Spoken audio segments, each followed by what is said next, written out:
Hey guys, how's it going? It's HelpfulLockPicker here, and welcome back to my lockpicking homeschool series. In today's video, I'm going to show you how you can start to learn to pick locks that contain serrated pins like you can see right here in chamber 1.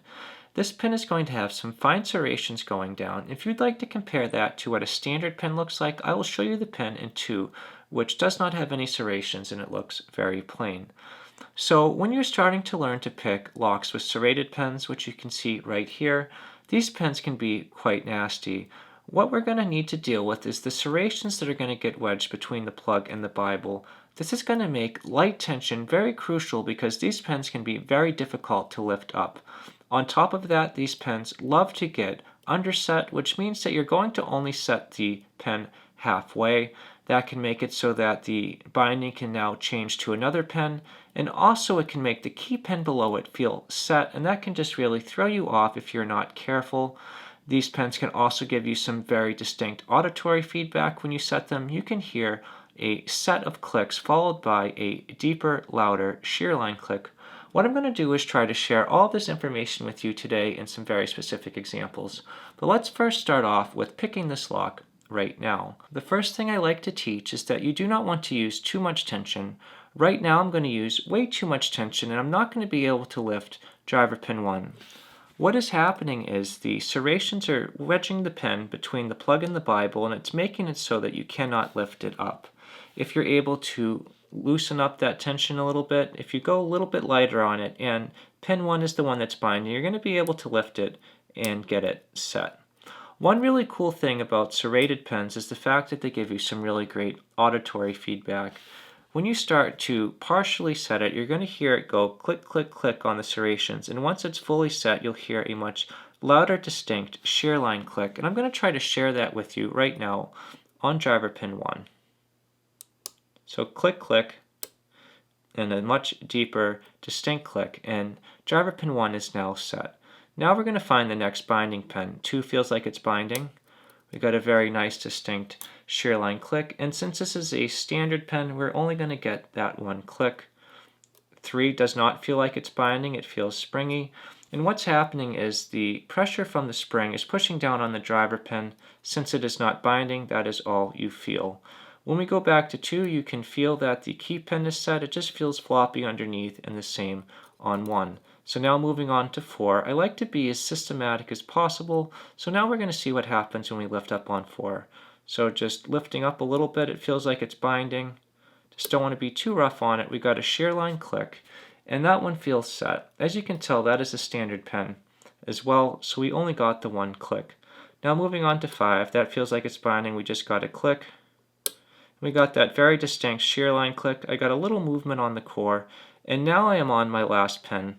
Since this is a cutaway lock, you can physically see that we only have pin 3 to go, but you can also go back through all the pins and just feel that they feel set because the key pin below it feels nice and floppy. So now moving on to 3, we're going to lift that up, and then our lock opened right up.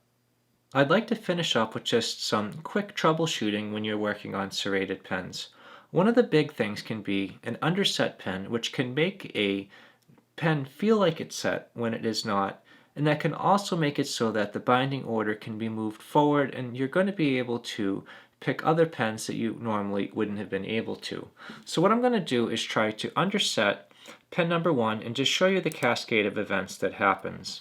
So as you can see, the driver pin in 1 is partially set and is not set to the shear line, but this is going to allow me to be able to pick driver pin 2. 3 is still going to feel springy. 4, I'm going to be able to pick that. 5, I'm going to be able to pick that. 3 is going to now bind. I'm going to be able to pick that. And now we're at the point where visually looks like you have most of the pins set. When you go through for your feedback, you can feel 5 is floppy, 4 is floppy, 3, 2, and even 1. They all feel pretty floppy.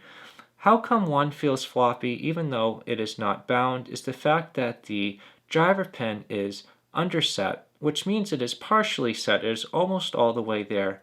But since it is partially set in the Bible, this pin is now absorbing all of the pressure from the spring. It is not going to transfer that to the key pin, so the key pin is going to feel floppy, which is why it is not always 100% positive test. So what you need to do is just go through the lock and just feel.